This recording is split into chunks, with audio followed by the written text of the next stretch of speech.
मग सॉल्व करताना आता प्लस 8चं काय होते रे मायनस मान्य बट 3x बरोबर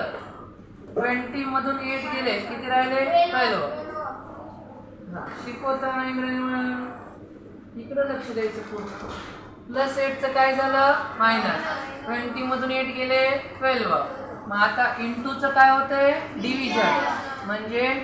अपाऊन 3 1 जा 3 3 4 जा 12 x is equal to 4 write down यावर आता 34 कुठे 34 झालं ना का 3 into 4 12 अच्छा x ची व्हॅल्यू 4 आहे हां मग ते 12 प्लस 20 बरोबर आहे ना